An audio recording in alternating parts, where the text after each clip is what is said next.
All right, guys, we got Coach Gibbs on. We're going to talk the three safety defense here today. We've had Coach Gibbs on in the past. Fantastic defensive coach. And we're going to let him roll because we're probably going to need most of this time. It's going to be clinic style. So we're going to go through it, and then we'll kind of ask our questions along the way. Coach, you can see this. Can you know how to present from there, from where that is? Yes, sir. Okay, perfect. All right. So we'll let you go, give the background, and go from there. Okay. Awesome, guys. How you guys doing? I apologize for my little camera technical difficulties, but I appreciate Coach Schuman and Coach D having me on. So just real quick, been coaching ball for over 20 years, coached in Jersey, coached in Florida. Started this system in 2020 when I was a head coach for the Japanese national team, and we installed this and actually beat the U.S. national team in AT&T Stadium. So I've used it for the last 5 years, and kind of hang our hat on getting speed and athletes on the field. And I'm located down in Naples, Florida. We don't really have a tremendous amount of size with our guys. So when we say three safety, I know automatically everybody goes to Iowa State. And that's kind of where the background and the foundation of all this is. But what I've kind of done is over the years, talking to different coaches and kind of seeing what fits our guys best. Our three safety style is more about getting speed and athleticism on the field. Now we will play some true three high stuff depending on, down and distance and things along those lines. But what I wanted to do today is just kind of walk you guys through like our base install, like week one and kind of go through anything that, you guys can take away and kind of what we look for in our guys. So, first thing we look at is when we look at how we're going to go against 10 personnel. And again, there's a multitude of ways to do things. This is just kind of how we do day one start. So this is our Baylor front, which is our 3 down. And basically we would talk about the linemen. 2 years ago, was really blessed to have a really good group of kids. And, we kind of went away from the prototypical, small size guys. We're actually pretty big up front, but we were athletic. But generally, your 3 down linemen have to be able to move, have to be able to slant, we don't ask our guys to 2 gap just because I just don't, think that puts our guys in the best position to be successful. Now, if we have a guy that can do it and I feel comfortable with the guy coaching it, that'll be a different story. But, down in Florida, our bear and deer don't, the bears don't hibernate down here like they do up in Jersey. So our guys are constantly outside and, moving around and lean, things like that. So that kind of, sets the key precedent for us up front. But basically we're going to start out in a 0 and 2 4s. And we're going to move away from the back, our nose, and we actually turn it into like a mint front. We usually get to, as slanting nose, which would become a shade, and then 2 4 eyes. But we will play some 5 technique depending on the run scheme, away from the back. That just depends on, what we're gonna see, during the week. So, those guys got to be able to, obviously, be penetrators in their gaps. But also they have to be able to be, mobile and have a multitude of responsibilities as we get into the defense. Our 2 inside backers, our Mike and our Jack. Our Mike basically is like our plugger. If you got a guy that's just a downhill guy, honestly, when you look at this picture, he has with the A gap and B gap taken to his side, and then he has the Viper sitting outside of him.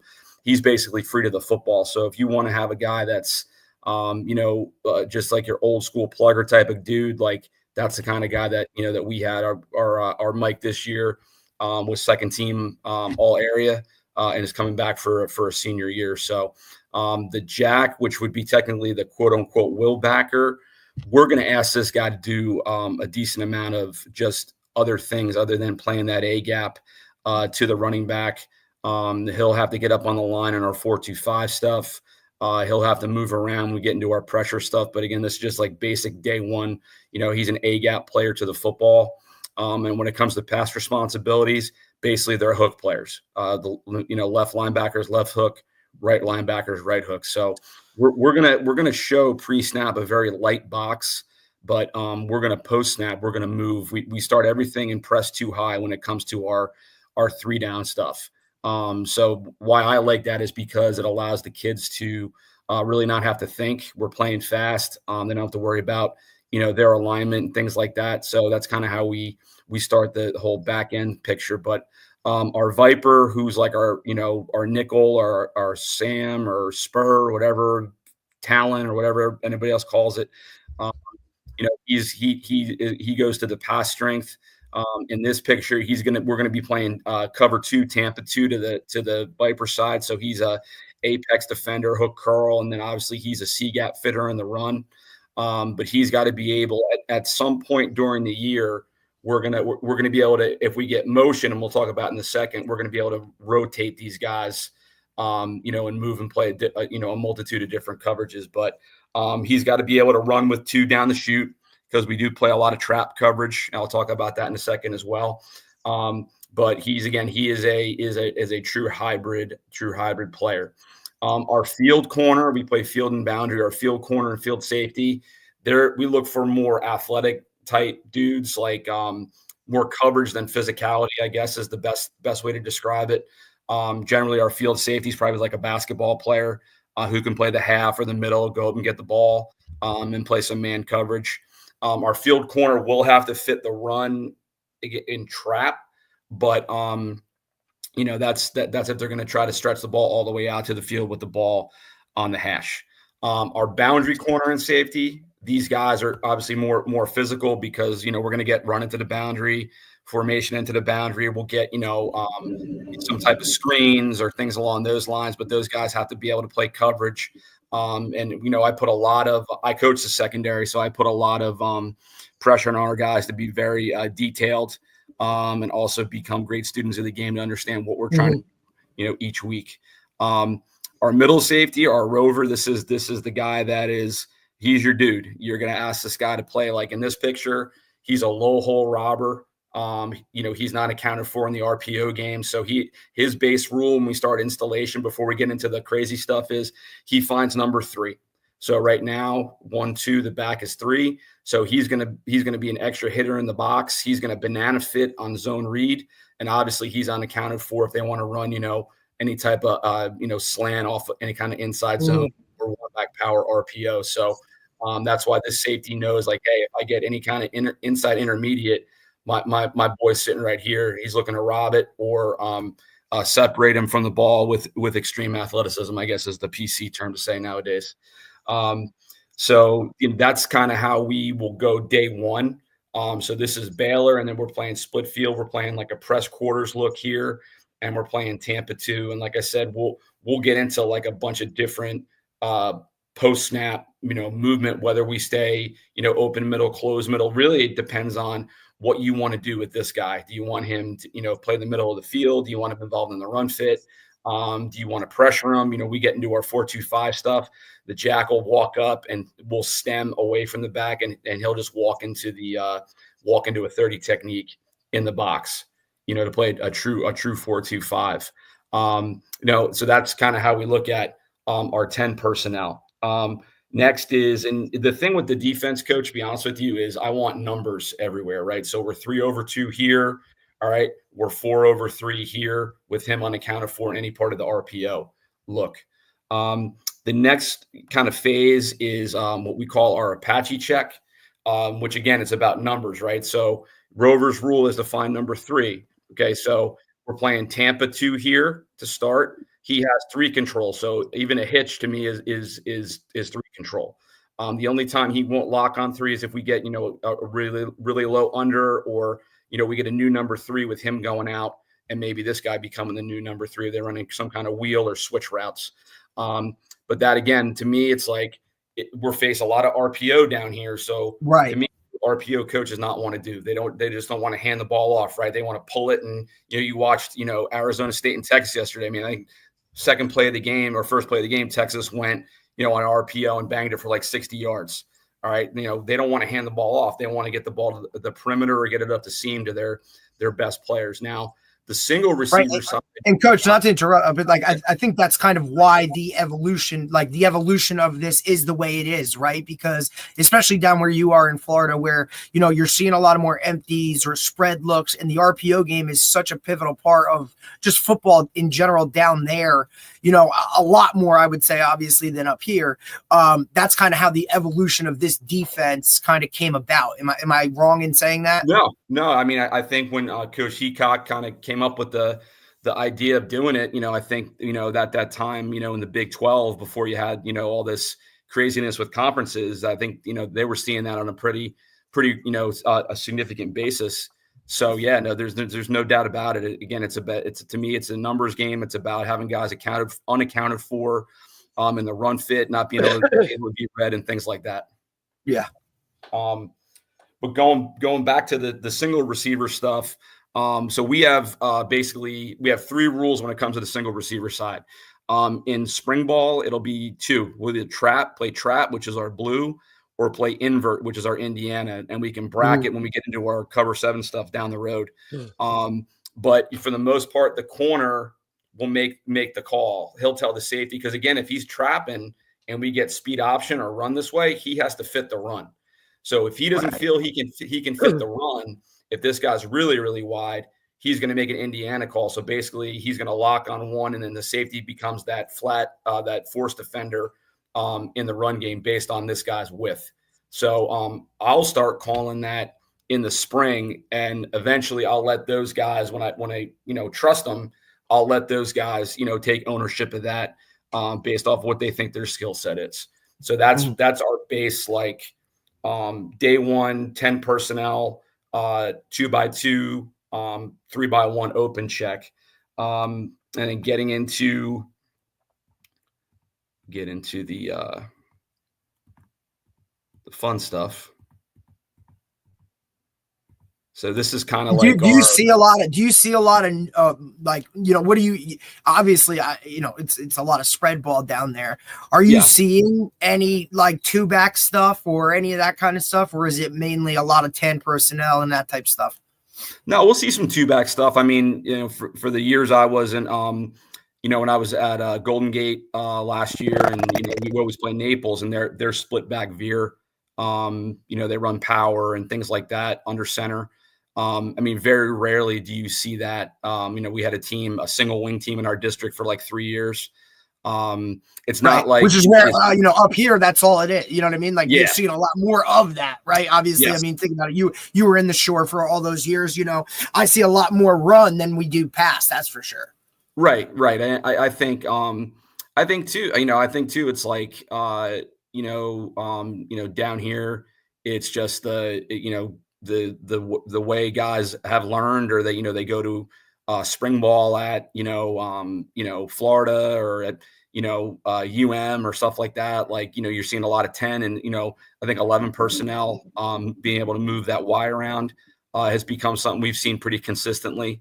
Just like a couple of years ago, like when with Georgia, it was everybody wanted to go 13, right? Everybody wanted to be with Bowers and all those guys. They wanted to be 13 personnel. So yeah, like we see it very sparingly. Like I don't remember, since I moved down here, I think I've seen the wing T once. I think once. Which is crazy. I mean, that's just, it's wild to think that, but yeah. But like I said, it's you just figure out what guys are running, and try to come up with a game plan that's going to help your kids be successful. And I think a lot of the pressure stuff we do with the trap, I think, to me, trap coverage, if you can teach it in high school and are successful, I think it's a great equalizer, because it's going to take away the short pass game. It's also going to allow you to add run fit late from the perimeter. And we were talking about this as a staff the other day, because we were sitting there watching a little NFL, and I was like, man, because that's all man and quarters and some all match, and I'm like, why don't these guys trap? And my head coach is like, because the quarterback can throw it over the corner with a lot of velocity. And I'm like, I never really thought of it in that sense. Yeah, definitely. But to me, in high school football, if you can teach trap coverage, I mean, it's going to take away that quick stuff. And then, like, here, this pressure for us is a our Panther pressure, which is basically we can run the same pressure to the back or to the passing strength. So like for us, Panther is P, Bama is to the back. So the Viper knows when he hears P, he's got to go to the passing strength. B, he's got to go to the back. And then it just, this is out of our Georgia, which is our 4.25 stuff. So our jack is walked up and we get a wide rush by this end and we slant the nose. And then this tackle has to decide whether or not he's going to step down on the Viper and let the end go, or usually he'll kick wide and we get a free run. We got 3 for 2 here. So somebody's coming free. And then again, we're playing trap all around. So the corners are, undercutting one, looking for the outcut, undercutting one, looking for something here. Safeties are getting over top. Now the Mike and the Rover are playing what we call cut to 2 and cut to 3. So he'd probably end up being in more like a 60 and him being like in a 10, because that's a long way for this guy to go. Like if he's got 2 up and in is what the cut means. So if 2's vertical, he's got to bust his ass to get out there. Same thing with the Rover. But again, it's, that's just, drawn, and then we'll go through it on, on the field and stuff. But that's kind of like how our progression will go. This will be one of the first pressures that what we put in, because we're going to already have taught. If I go back to the top, we're going to already have taught, the base stuff, here for the 2x2 open. And then here by the 3x1 open. So I do get a lot of questions on, motion check, right? What are we going to do if we're in this picture and we motion to 3x1? And that's kind of what I was talking about before. Like we'll progress where these guys can just rotate and we can get to that Apache coverage. But for installation point, we'll have a rule where we'll have a check where we motion to the Viper or motion away from the Viper. So really it all depends on what you want to do with your middle safety. If you want to keep him in the box. All right. So what we'll do is if we get motion to the Viper, we'll check 3 buzz. So we'll have the corner will go in between 1 and 2 and get down the third. The Viper will push to the flat. This safety will insert. He has 3 up as 3, keeps your Rover in the box. We'll lock this dude up. And then he's playing the backside scooch technique. So basically like he gets motion, we check buzz. He's getting his run pass read from this backside tackle. So like if he gets a high hat read and stands up, he becomes the free. If we get like, a zone or gap scheme, he's now after his 3rd scooch step and he gets run action his way, he becomes the run force.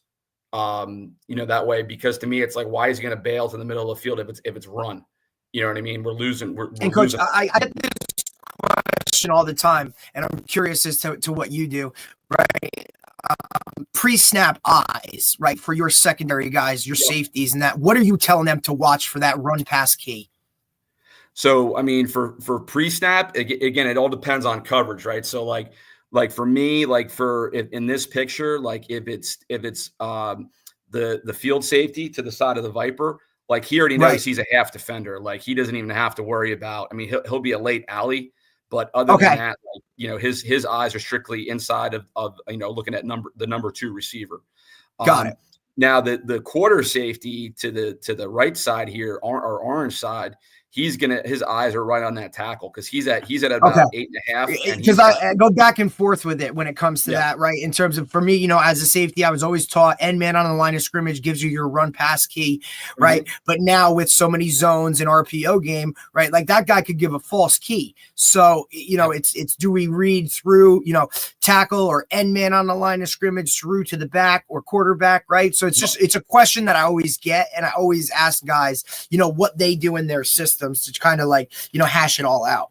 Right. I mean, too, like for us, that's the benefit of having this guy here is because, he's a free hitter. Like the young man that played 2 years ago for us he had 92 tackles from this spot. So I mean, he's going to get a good, but again, you need a guy there that you're going to trust to make an open field tackle. So his key is like a linebacker's key here. He's got the triangle guard tackle here for the middle safety. But for this safety, he's hot feet reading the tackle. All right. And again, because he'll be pressed, he's got all the one. So this safety, even if we get bubble, he's going to slow play the bubble, because if we're going to get bubble to this, which a lot of times we do, is we really stress the coaching point here from my corner is like his left hand is inside hand. he needs to get separation and keep his helmet to the outside because this guy's going to come downhill. Because that bubble, what it should do is, if we're doing our job, is force it back into the safety and into the Rover. So again, it's the numbers game, right? They got 3. We have Jack, Rover, safety, corner. We're 4 over 3, right? 3 over 2 here, right? So like that's kind of like how we we'll go through like our pattern match stuff and recognition, because we are going to get a lot of quick throws and shots that way, but. I think it comes back to fundamentals and how you teach it. Do you guys get a lot of pin and pull RPO with like a bubble screen or switch routes or anything like that? Because it seems like, especially with trips, away from the trips. So like here, coach. Yeah. So you could like if I went pin and pull to the right. Mm-hmm. And bubble screen or rocket screen or anything like that on the trip side, you have like kind of possibly a numbers advantage offensively. Like how do you handle that? So I mean, basically what we do is we tell our box like you guys are going to handle the run, and we're +1 here with this fit here. If we get some type of bubble, or even kind of some kind of jailbreak, like I feel pretty good that with our numbers, and again, if we're playing Tampa, this guy's a hard corner, right? So like even if they're going to throw a bubble, like we're going to keep outside leverage and kind of drive him, on an angle. Even if we're trapping, right, we're going to trap that bubble. All right. And even if you get like a bubble and go off it, like I'm good. Like I'm pretty confident with the numbers here. The one thing I will say, and kind of why we don't sit in this, for the most part, is that when you get the quarterback run game involved, right? So you get that extra hat. So like again, like if we're gonna, it's like if we're playing you guys and I show you this, you're gonna go back and say, okay, we can get X, Y, and Z. So now you run your pin and pull with the screen off. Where did you hit us? Where did you hurt us? So now, what pressure now can we come up with, or what steps in front can we do to keep the integrity of the numbers, but also not get popped up big play? Right. Because if you do pin and pull and the QB's reading the backside defender, whether it's the end or a linebacker, and if he's coming, he's going to throw that quick screen. If he's not, if he doesn't come, he's going to give or pull and run to the alley. So if they're chasing that bubble or whatever, so but it's interesting because it's like that Rover is so key because you're using him for like everything, right? So he's your blitzer, he's your that runs to the middle of the field too, right? And your Tampa too. Yep. So like, getting into like, the coverage discussion too is like when we get into our cover 7 worlds. I mean, our red coverage, like he's going to line up here, and we're going to play, we're Meg here, and then basically playing 2 read with the Viper and the safety on 2 and 3, and then we can bracket 1 or still keep our trap or invert rules. But again, he's the guy where you want him where all the action is. Right. Like if you're giving me the window dressing over here just to get him out of the box, well, now I'm going to get in my cover 7 stuff and keep him here. He's your best defensive player, right? Your 100%. 100%. Yeah. So he's the guy that makes up for anything that could be a problem, right? He's got to be. That's the guy that you say, okay, who's the best player on my team? He has to be that Rover. Yep. I mean, and again, we're going to ask him. I mean, we're going to ask him to get up. I'll just go through a little bit, like. Again, like, so here's like our slide front out of Georgia. We're going to ask him to be a 30 backer in this, right? Okay. Here we go with our Badger front to the 2-back stuff. We're going to ask him to cover the Y, coming across on boot, or if he inserts or anything like that. So now we're going to ask him to cover. All right. Well, now we get into, This world, we're going to ask him to play the middle third in a simulator. So it's like, here he's going to line up like he's coming in the B gap. All right. And then he's got 3 control with our, we look like we're sending 6, but we're actually rushing 4. You know what I mean? So it's a lot that builds up to it. But right. I ask a tremendous amount of that kid. Right.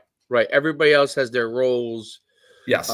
Based off of, with doing but it's basically similar roles throughout the defense. But the Rover is the guy. Yes, sir. Who's got to be able to adjust to everything. Yep. No, 100%. Let me, cool. let me pull up, get the little drive going here.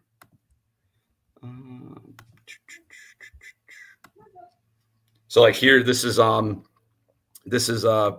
think this is from the Glacier last year. Okay, but so here's that picture. Right? Here's our 3x1. Yep. Okay, so here's our Rover right here. Right, we're playing trap on this side. Okay, so we're 4 over 3. All right, our box. All right, we got our box here.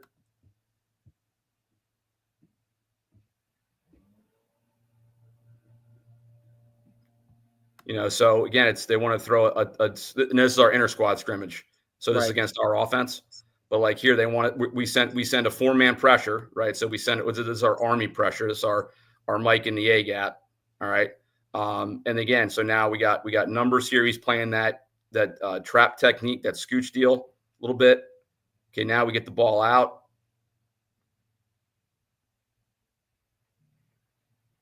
Okay, so that's a good example of with the numbers.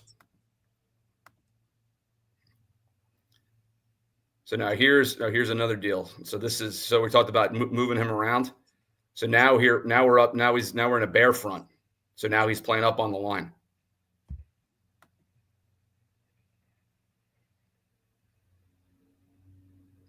So this really takes advantage of where most defenses, no matter what they're running, the best players at a spot normally, and you could kind of go away from the guy because of the fact that unless he's your middle linebacker, I guess, but even there he's going to be stuck inside. So whereas this allows you to take your best player and bring them to their strength all the time. Am I correct on that? Sure. Yeah. And like I said, for us, it's like you kind of have an idea where he is, but we do once we get into the season, once we get that first week done, because again, we have the advantage of spring football down here, right? So we got 19 practices in a game, in the spring. Right.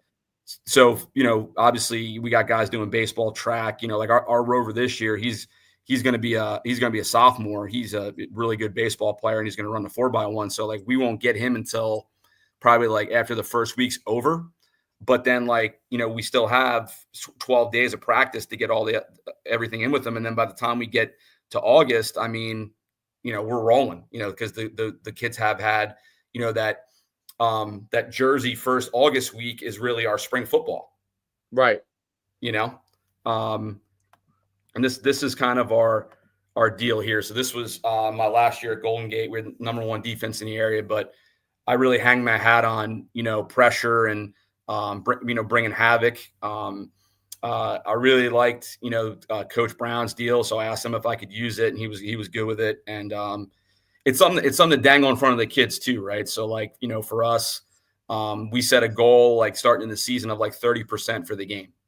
And then if they get the goal, then, because we have dinner every Wednesday night, so then they'll get something special with dinner. And if we get over 50%, I get on the smoker and I do pulled pork for them, but this is something that I've had a lot of coaches ask about it. And this is our formula. We take the sacks and the TFLs, the INTs, the forced fumbles and the third down stops and divide them over to the total plays of the game. And then, so our season average was 41% and, 96 TFLs, 31 sacks, 12 fumbles caused, and 13 interceptions. I mean, it was a really good group of kids, and looking forward to doing better with that in 25. Over at CSN. It's interesting. So the design is to try and force them into uh, a turnover situations or put them in like real long yardage situation because they miss a block. Yeah. The Rover, because when you look at it on the surface, you look at it and it looks just like a certain defense, but it's really not. I think Right. that's the so it looks like you're playing cover 2 or cover 4, Yep. um, but it's really not because that guy's taking away number 3, and then obviously also he's other times he's blitzing, he's moved around. He's essentially like he's a rover. I mean, it's like the old monster back times 1,000. You know what I mean? I Yes. don't know if you remember the old monster back where guys used to use that like. Oh yeah, man. What's his name? Remember the Titans? Old 53 monster. Yeah. That monster guy was kind of Yeah. like the Havoc creator, right? So yeah. So like, I mean, we talk about 6 seconds of Havoc, like from the snap. Right. So that's kind of what we preach. We want the kids to, and again, one thing I stress, and this is my Manasquan roots, though, like I tell them all the time, I'm like, listen, if we can't line up in the base stuff and do our things fundamentally, we're not going to get to the fun stuff. Right. So they have the first 6 days of camp to put our coaching staff under the impression that they understand all the basics before we start adding into the pressure world. But Coach Shu, I think this is a good slide. What you were kind of asking about and talking about a little while ago was like why this defense, right? Well, numbers everywhere, athletes on the field, the 6 seconds of Havoc, being able to disguise. We do not take guys off the field as far as like we're going to be a 3 down, a 4 down, a 5 down, a double mug A gap. We're going to use the same 11 guys. And we're going to stem to it most of the time. The only time we'll take guys off the field is when we play like a single wing team. I'm going to take a DB off for a lineman just because I have to. But my whole thing and with the fronts and the gap control is one of the things that I talk to our coaches about. Like we're going to dictate to the offense, right? Like we're showing up. This is who we are. This is how we roll. This is how we do things. So we're going to dictate to the offensive coach and the offensive staff how we do things. And then it's like, well, then we get into the world of like, well, how do you handle tempo? All right, well, are we talking like Scott Frost tempo? Or are we talking, the head coach's kid is in art class and he did some really cool signs, so they're going to run to the line and stand there for 30 seconds. Right. So it's like that's kind of, but what we'll do is, I'm going back a ways a little bit, but I can remember when Coach Ederly was at RBC, and we would have 2 scout team huddles because he ran so much tempo, and that's kind of how I took that from when we would face teams down here that were really really fast tempo, which only like 1 or 2 a year, right? But I took that practice from Coach Kaboo and Coach Reed and those Cahill and those guys and Coach Price. That, hey, this is how we're going to practice it. And as a young coach, that was something that I always remembered, and fortunate enough to be able to use that strategy down here too.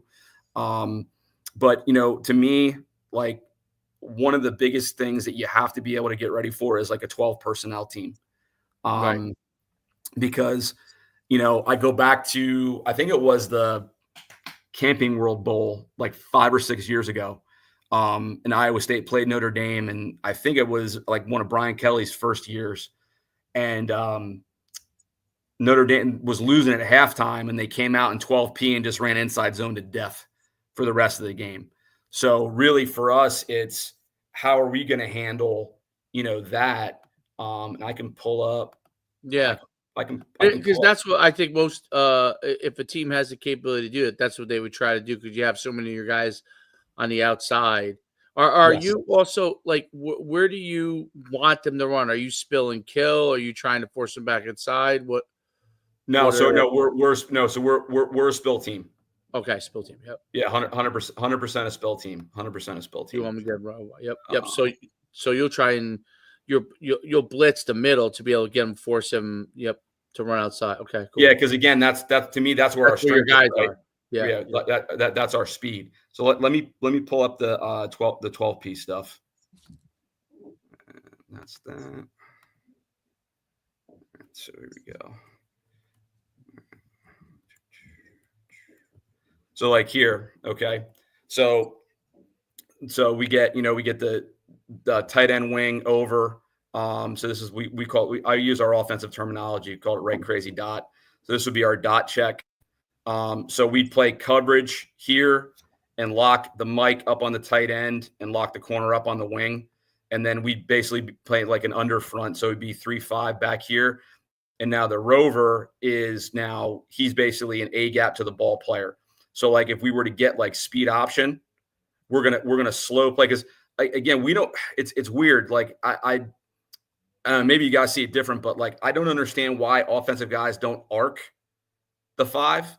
Like we'll get him coming down on the 3 and double, and the Vipers the read here. But like to me, it's like if you arc it, now you're gonna be able to seal this guy. You just pitch the ball and you're running for fun. But we don't see the arc down here. I don't know why. And then here, you would do, Dave, like if you were trying to counter this? For me, yeah, like if I saw, two things. Like if it depends on the big thing for me. If I was an offensive coordinator going against this, right? Now I'm obviously seeing his offense, so I know that his Rover. I would find out. Okay, this is if this Rover's the best guy. I'd want to know where he is, and then dictated based off of where that guy is would be how I would try to call my offense. And I would try call it away from him or something.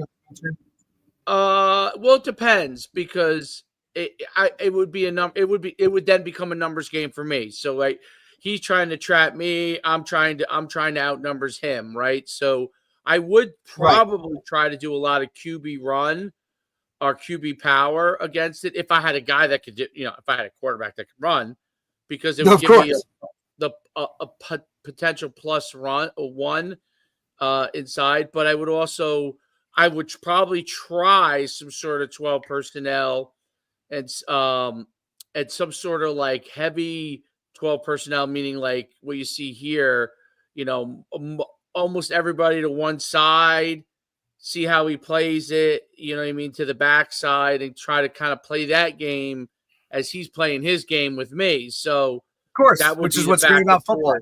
Yeah, right? that would that's be the best part. I would probably spend most of my time trying to locate where this kid is, the R, because that would be where I would say, okay, if this guy's really, if he's that good, right? And I'm sure he has years where that guy's unbelievable. He has years where that guy's very good. It really depends on obviously the kind of kids he has. But if that guy's really, really good, then I'm trying to do stuff away from him. If he's pretty good, then because we might have more numbers where that guy is, I would try to go towards him. So it really would be how good that guy is, and then how good those 3 D linemen are. So because if you have some 3 daddies that could really control that front with 3 homies, like now you're changing, you know what I mean? Like, and look, Coach, I'm sure you get some of those dudes that are, especially down there, they're probably, converted linebacker type dudes that are athletic as hell that can, play multiple and run and chase all over the place. You know what I mean? When you have that, and look, I'll hang my hat on that any day of the week. When you're good up front, offensively or defensively, you know what I mean? When you can control that front with your guys that with their hands in the ground, like it's just a game changer for everything. And honestly, like that's just, if you can focus on that, especially with only 3 guys doing it, right? And then have that Rover who's really like a dude and he can be all over the place. Like now it's, here we go. Yeah. I mean, and kind of because we get a lot of duo out of this stuff. So like basically, if we're going to get hurt anywhere, like we have the option to like stem this guy down and kick his front. So now we're like a mint, like a 0, 2, 4 eyes. And now he can now kind of expand to a 30 and he can be a 30 here. And we still have edge run support on both sides. So that's kind what of I like like about it is it basically, whereas like I said before, most defenses today try to put everybody in a spot, right, Mhm. and play ball, and whether they have great schemes or what, but play ball. What his defense does that's different is it takes that old 53 monster concept where, like, you know what, I have my normal guys, they're all pretty good, but I have this one guy. Everybody can get one guy on their. Everybody has a guy on their team, right? So let me take that guy, and just like you would on offense, he might be your running back, right, or your whatever your offense is, whatever you're specializing in. Maybe it's your running back, maybe it's your quarterback. Well, this allows you to do that with your defense, which I think is really what makes it unique because, like exactly, like remember the Titans, that was actually a big thing back in those days. That was to take that kind of guy, and let him be the guy. That's really what you're doing in a modern defense, though. Which is really interesting. Really, You know what, Dave? I think it I takes. haven't seen a lot of this, so I think it takes the whole world of Jimmy's and Joe's, right? Like, I mean, the first thing we always talk about is like, look, we can X and O, and Coach Nymphius has mentioned it a bunch of times, right? Like, we can X and O, and we can scheme, and we can game plan, and we can do all this. But if that guy's just better, right? Well, like in high school, I think this defense allows you to have all your guys. They could be, obviously, the better your players are, the better you're going to be in it.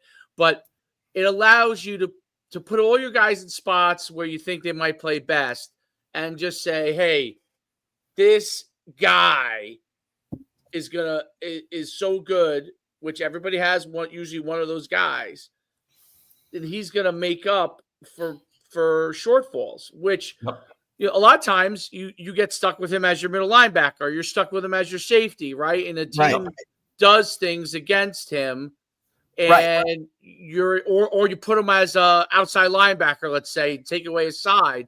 Well, there's still the other side, right? There's still the other side where they could run to, and if the other side is a little weaker, that guy stuck on the backside, he's just screwed. You know what I mean? Right. So it's almost like you're not screwed where your best player is stuck somewhere. Right. And I also think as an offensive guy to now really kind of not know exactly where this guy's going to be, right? Yeah. Like, because he can bounce around and move and go from here to there and do a lot of things. Like, now as an offensive guy, like, I'm lining up, calling a play, thinking he's going to be here. And now all of a sudden he's not, he's somewhere else and he's doing something else. Right. So I think that creates a lot of challenges for an offensive guy. Very interesting. It's very interesting.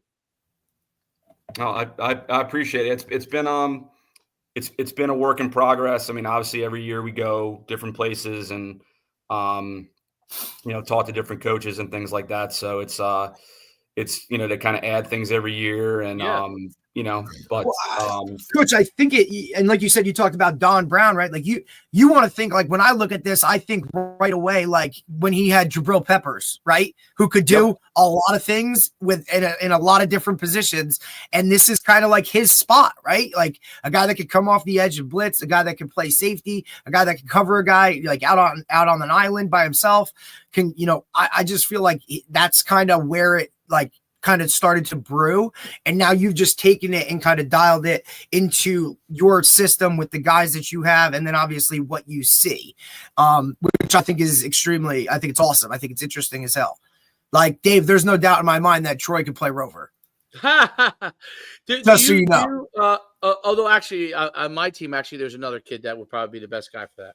But then Troy would be the over-the-top safety, like Coach said, the long-range safety in it. There's another guy that's that guy. Right, that literally is that guy. Like, I have a kid that literally is that guy. That's what I'm saying. Is you every team. So like normally we would get stuck with that guy at defensive end, or outside, like coming off the edge to the strong side all the time, which is positive, But teams will go away from him and be like, you know what, let's test this other side and make that kid make a mistake at some point, and we're going to get points, right? And That's what I like about this. You really like, and it does slow down your no huddle a little bit too, because if that guy is that good and the other players play off of it really well, then you, instead of kind of going, it's going to be hard to go Frost style no huddle, because you may end up running right into that good player and you're going to get pretty frustrated. Yeah. So you're really going to have to read and react, which you could. I don't know if you do this or not. Do you do anything where you like stem one thing and then when they call their play, show something different? I thought that was one of the best things ever. When I was running no huddle, North Jersey, when we were in the playoffs down here, I never saw anybody do it. But wait, adjust down here? Come on now. North. So for example, we played. This is years ago. So I'm showing my age, but we played a team in the state playoffs, and it was basically an upset. We beat them by a lot, and we were no huddle, and they never adjusted, and we knew that they never were going to adjust. So we just came at them, and we just had numbers at every spot. But then the next year we played that exact team in actually the first round instead of semifinals, and they beat us. And what he did was brilliant. He kind of had like a little scat defensive huddle and waited for our guys to kind of he would never give me a real look. And then they would just line up. And they played a lot of man. It was tough. It was tough from that standpoint. But it was good because I really just had to go and call my play. Like there was nothing for me to really look at. So it was really smart. And then within the game, you're trying to adjust, and you'd never seen a team do that. So I was curious if you ever stem anything, because that Rover allows you to do that, I guess, right? Yeah. I mean, so what we've done in the past is, because everybody out here plays on Friday. So, so what I've done is I've sent like a younger coach, and I have him go chart because we're going to get the film. I mean, unless he sees something that's like, ridiculous, write it down. But I'll have him go chart when they snap the ball, every snap on the play clock, and I'll get an average for those games. And then when we stem, we have our play clock turned on at practice. So we'll have a period where I'll tell the Mike linebacker, hey, during this period, we have like 14 snaps. All right. When the clock hits 12, you're going to yell move. And then we'll stem to our, That's awesome. Yeah. Stem to our Florida front, our Georgia front, whether we're going to, or back out of something. If we're going to show our UMass front, which is a double mug A gap, and we're going to back out of it. Because at the end of the day, they're still high school offensive linemen, and they have rules. And if the quarterback wants the ball snapped and we're moving and your rule just left, generally that's a good advantage for us. Right. So yeah, we've done that pretty successfully over the past 5 years. And you have play clocks, Coach? Yeah. See, like that, Dave, like you see, like, and Coach, we've gone back and forth with, talking to guys in different states about the level of football and how things, what we can do and can't do and all this other kind of stuff. Like, Dave, just like something like that, like having play clocks, right? Like within high school football itself. Almost everywhere yeah, that's what I mean. That's what I'm saying. Like, Except for New Jersey. I mean, look, it's the same why argument. they don't have it in the back of the end zone. Everybody should have a play clock to be able to see. 100%. And we've talked about this. Like, that stuff matters, right? Like, and now, like, when you get to the next level, it's just another level of adjustment you don't have to make because you've been playing in Florida with play clocks. Like, these Correct. little things. Correct. 100%. Not to mention 19 spring practices, Coach, but I'm not jealous or anything. Well, hey, man, it was weird for me when I first got down here. So used to it now. Well, the great thing about the play clock is the players can literally look at it as opposed to guessing, which is like, and you know how it is when it's up to the referees. One guy's play clock is short, the other guy's is long. You're like, his hand's moving, right? His hand's moving. You don't even know what it is. But the beauty of the play clock is everybody in the stadium could see that number counting down. So, here it goes. That's the beauty of it. So yep, no doubt. No, awesome stuff, Coach. Really, really great stuff. It's very, very. It's that concept, I can't get over the fact that I just love the fact that your best player has an opportunity to not get caught where he's not going to come out of a game saying, "Oh man, all they did is run away from me." You know what I mean? Type of thing. Mm-hmm. And he's not going to, and he's not going to come to you and be like, "Coach, these ran away from me. What am I going to do in this situation?" Yeah. And there's nothing, and there's nothing you can do. And it's really, really, it's great stuff. Great stuff. I appreciate it. If any coaches, this is my website, the fbcoachgibbs.com, but like I have free downloads for guys that want, take a look at the call sheet, template, grade sheet, presentations, things like that. And then if somebody's curious as far as installation process, this is a free video that's up. It goes into 10, 11, and 12 personnel. Installs about 20-minute video, so you can pop on that. Anybody interested in the system, there's the CoachTube courses, all that. I got a book, system book coming out end of January. That'll be on the website. So, but yeah, man, it's been a process, but I enjoy doing this stuff to help coaches, and it's just giving back to the game that's given me so much, and wouldn't be sitting here talking to you guys about the game of football, man. So it's pretty cool. Coach, you can't thank you enough for coming on. This is great, dude. I learned a ton. Like I said, I actually played in my junior year in high school, and sophomore year of high school I was the safety, but my junior year of high school I was the head coach was like a very good defensive guy. Oh, he was okay offensively, but defensively he was very good. And he had me playing that Rover spot. And I remember it was I had like 100 plus tackles that year.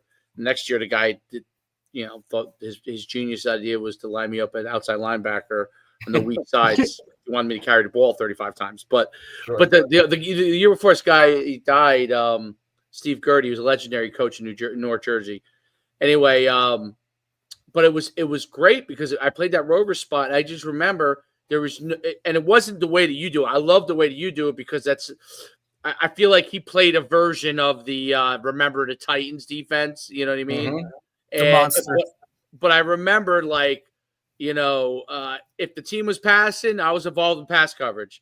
If the team was running, I was right in the mix of the run game. And it allowed me to always be involved in the game. And it helped our defense tremendously. So our middle linebacker, who was just an excellent tackler, right? He didn't have to worry about, and he was physical. He didn't have to worry about making sideline to sideline tackles, which wasn't within his athletic kind of scope, right? So that's where I was able to come in. I could clean things up. I could, if he didn't get there, I cleaned up because I would run free a lot of the time. I literally would run free, but it wasn't like playing safety running free. I was so close.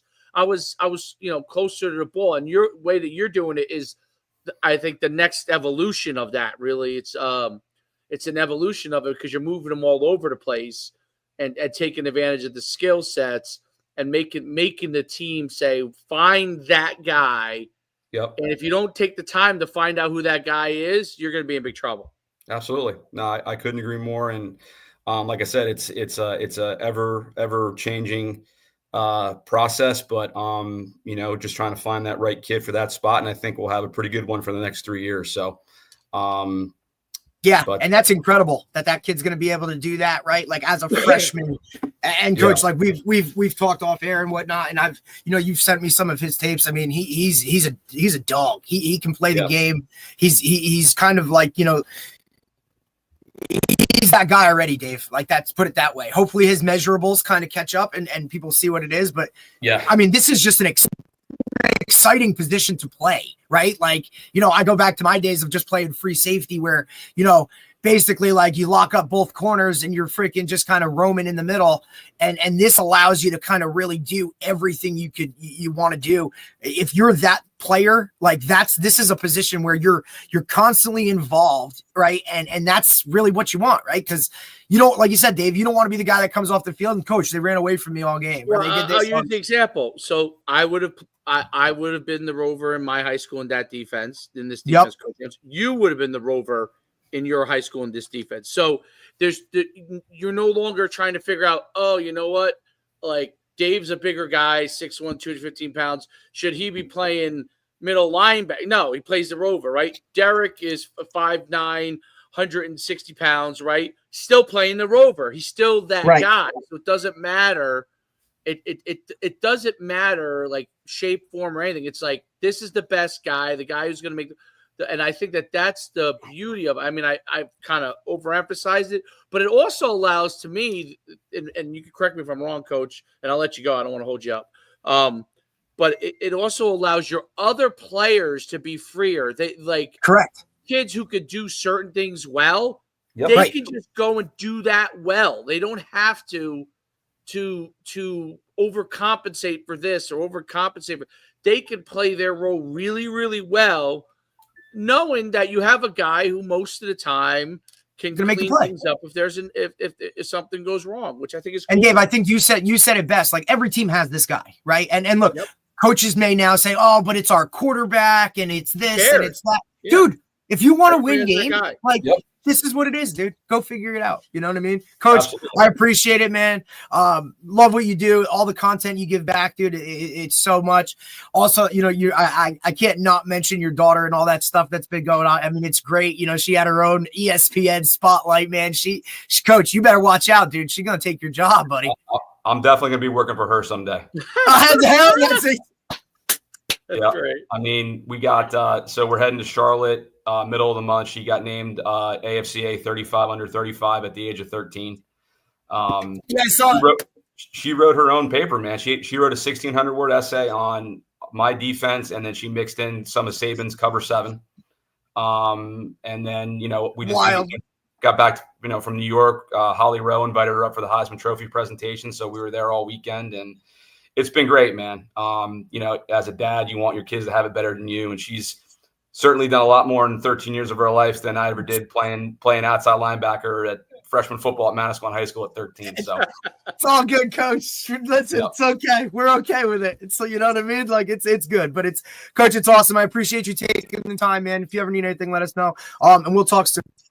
Yes, sir. Thanks, guys. All right. Have a great day, Coach. You too. That was awesome. It's so cool. Really, really very, very, very interesting stuff. And if I hadn't played in it that 1 year where I was actually a Rover, and you wouldn't get it. It was an old school version, but I just remember making a bazillion. Like there was no play. Mean, we ran that, like we did the same type of thing like when I was in like middle school, right? And it was like, oh my God, like I'm in a position to like be within the play almost every play, right? And that's kind of. You know what I mean? Like, I love this how he moves them to one side now, and all. So it's really I look, and everybody thinks like, oh, 3 safety defense, like, oh, 1, 2, 3 over the top, right? Like, oh, it's just quarters, or it's just cover 3. It's just this. This guy especially like that's why I think it's cool. Like for you as an offensive guy, like, okay, what would you do to this? And you're like, well, damn, like just think about it. Like you literally have to evaluate who that guy is. And then decide, all right, am I going at him? Am I going away from him? And what am I going to do? And then, like you said, if it kills your tempo because you might line up and do something, and now all of a sudden, like, look, that whole stem, like within a certain time period too, like, think about that. Like, you're talking high school kids here, right? Like, you know what I mean? Like, adjustments on the fly, motioning a guy from one side to the other is difficult. And then makes it hard, you know? Definitely makes it very hard. Yeah, because now you have to. Like I said, Cranford, that was the most. That was like it was brutal. I outsmarted him the year before. What was great was I outsmarted him the year before, and then it just full circle. I took a team that was we were really good, but I thought he was better, a little better, like personnel wise, and we beat the snot out of them. The next year, we really had the better, I thought, athletic team, and he really had some holes, and he used the stemming to screw up. And by the time, remember, like I always say, high school kids will most of the time play, at least half of them playing both sides of the ball. So if they're struggling on offense and now they go line up on defense, like there's no other way around. It carries with them, right? It carries with them.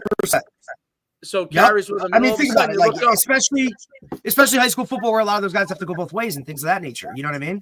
Like you don't get time to pull them off down the a few field touchdowns because they're down mentally, and then by the time you get it fixed at halftime, like we were storming back, but literally they were up. I think like there's not enough time.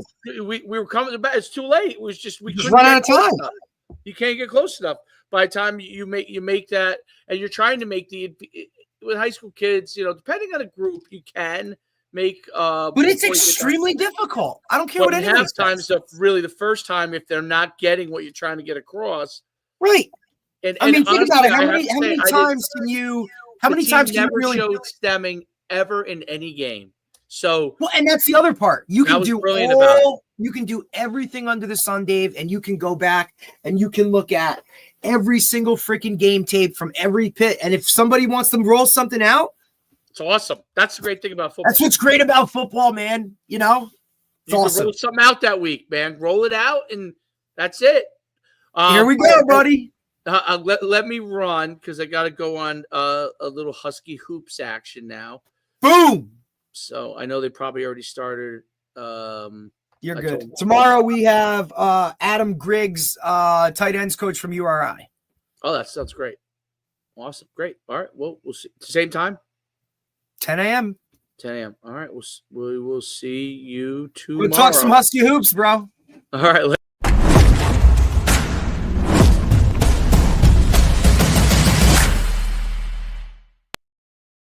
People like by the